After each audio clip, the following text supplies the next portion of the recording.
ime na Otca i Sina i Svetoga Duha. Возлюбені во Христа Бога, браті і сестри, ова неділя е неділя пред големиот празник Богојавление, денот во кој што се крсти нашиот Господ и Спасител Иисус Христос во водите на реката Јордан. И ги освети водите со својата светост.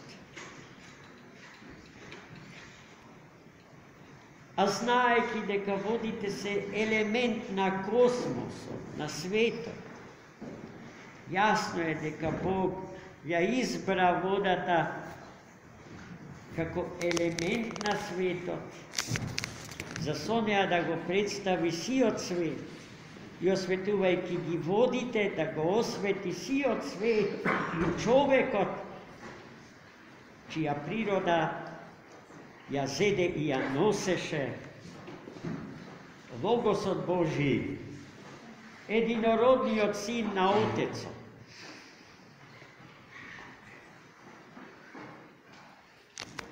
Во денешниот ден пред празненствен, Светата Црква Христова ги празнува и ги слави светите 70 апостоли Христов. Ние најчесто знаеме за венецот исплетен од 12 апостоли Христов. Но Христос избра покрај нив уште 70, кои што им беа помошници во процесот на реализирање, на покрстување и осветување на сите луѓе и на сета твар, чиј суштински одраз и изобразување е празникот што ни доаѓа во пресек.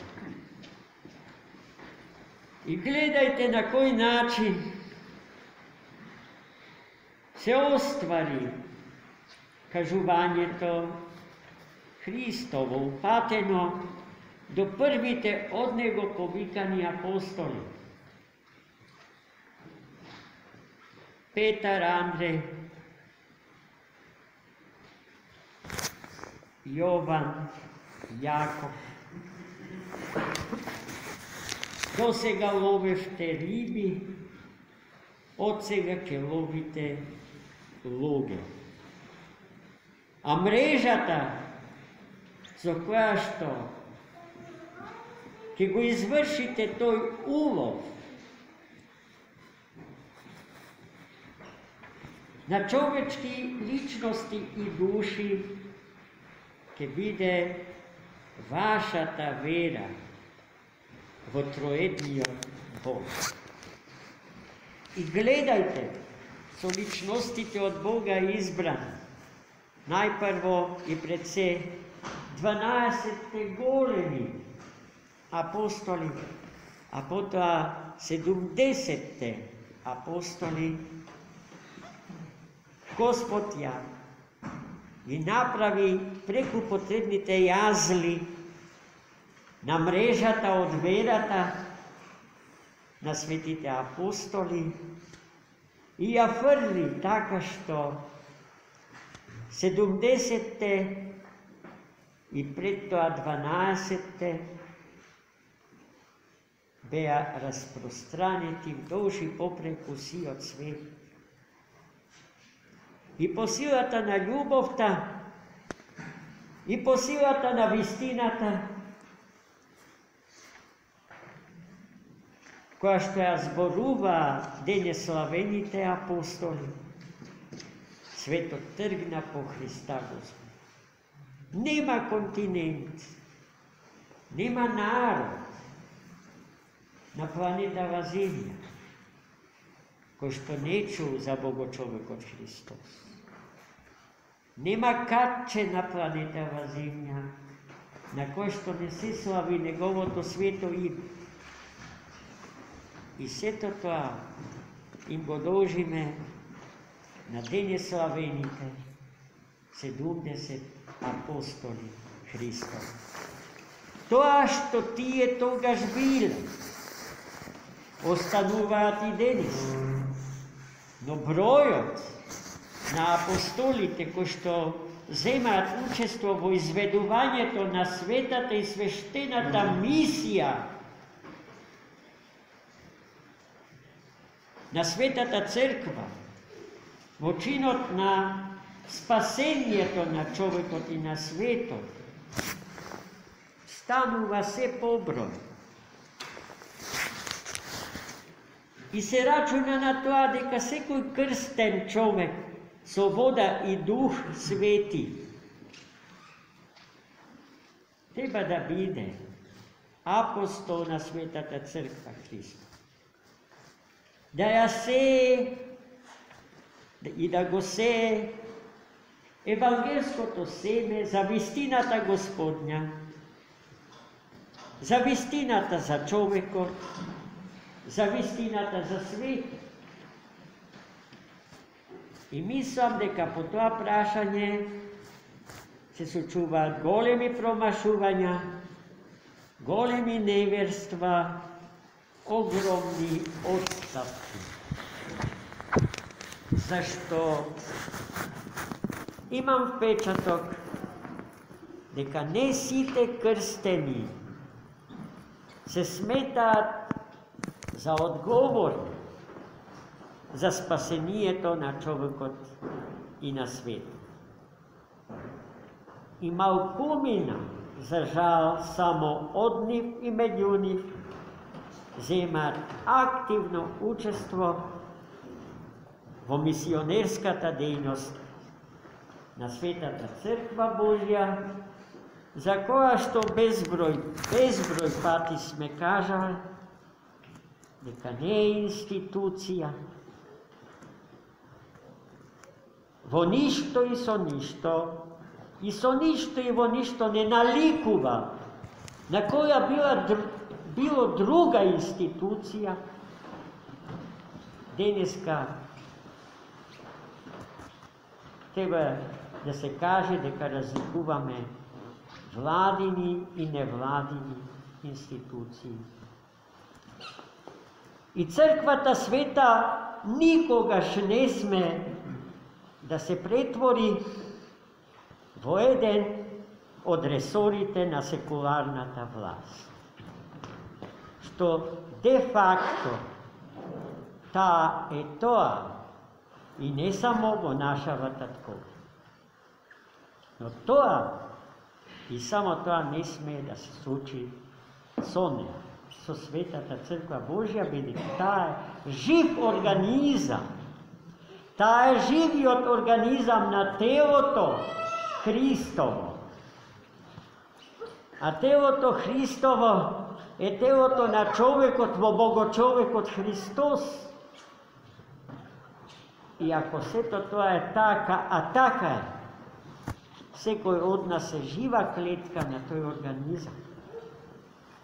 Дури може би нешто повеќе од клетка, орган на тој организам. Та кога еден од органите ќе заболе, болката на тој орган ја чувствува целиот организам, целиот човек, целата Црква Божја.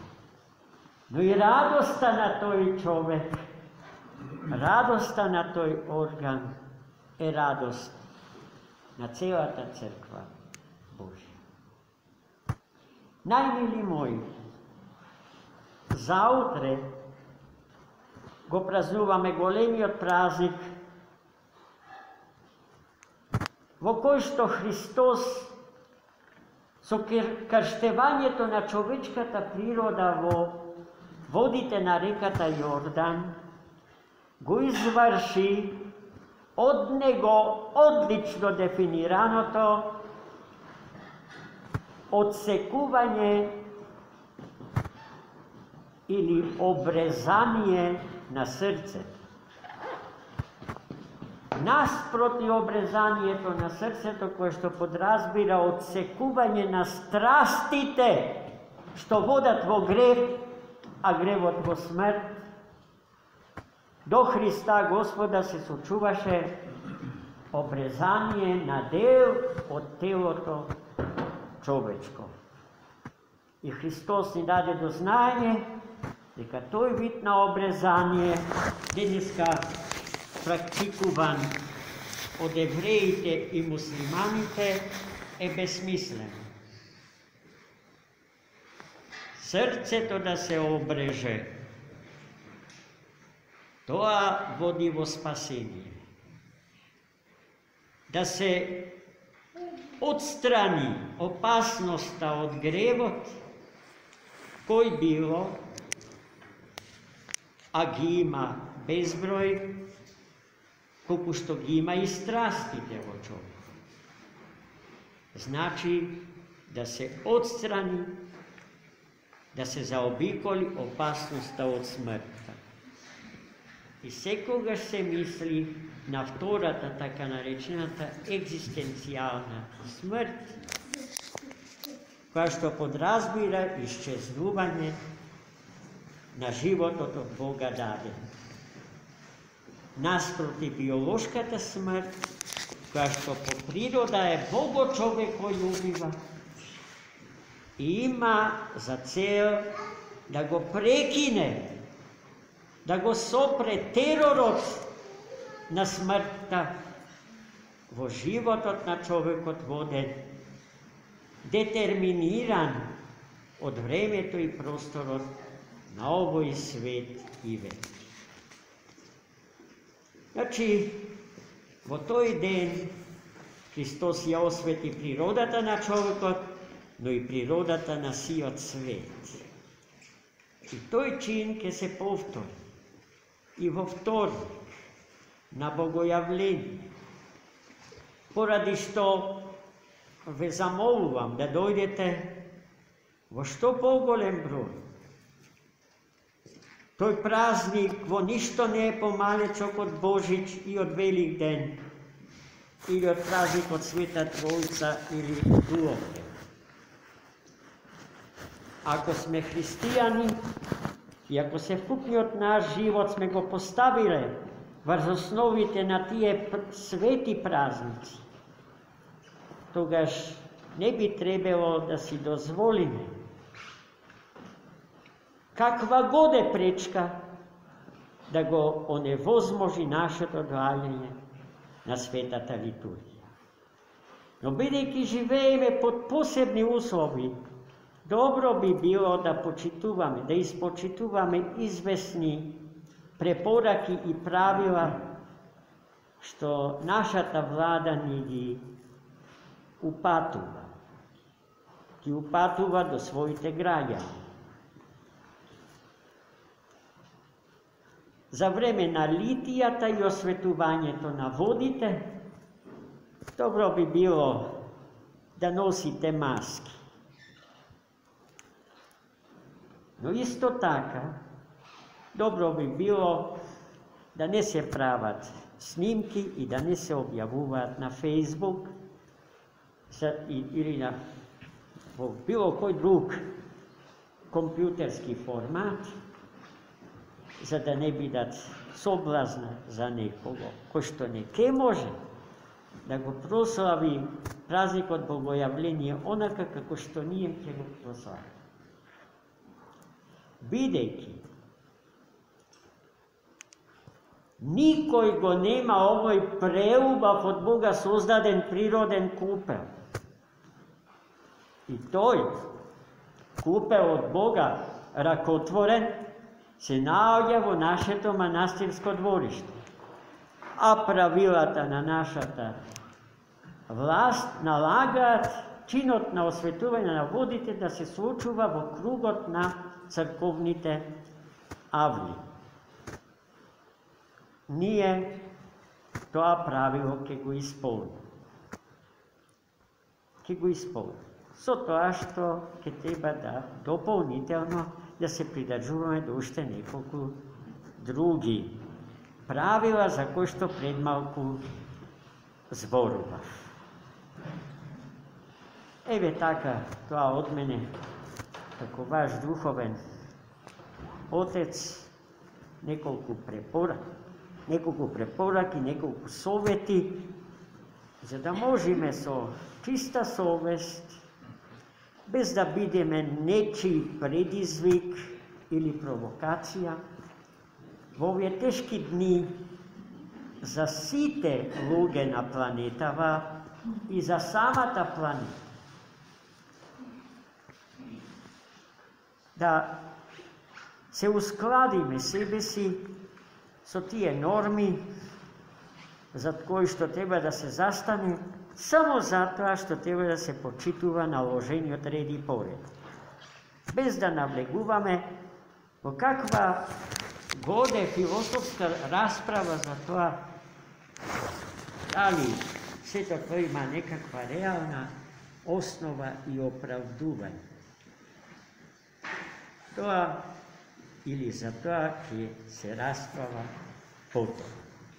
A сега treba da go napravime to što treba site da go napravime, imajte ljubov kon svojot narod, kon svojata tatkovina, pa počet i lojalnost kon vlasta, kakva i da je, Hristos bara od hristijanike i site vekovi, da pokažat lojalnost kon vlastite, koji da se, kakvi da se, vidiki vlasta na ovoj svet ima funkcija da ja spreči anarhijata ili bezredijeto koje što svetot bi zapadna ako se sluči bez vlasti.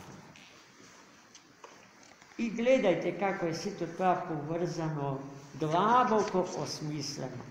Ne se raboti za svivanje na rbetot pred kogo bilo, od lugeto. Туку за почитување на редот и поредогот, без кој што е невозможно да се сочува, да се спаси, да се одржи и да се умножи заедницата на човечките личности. Честит празник за многу години.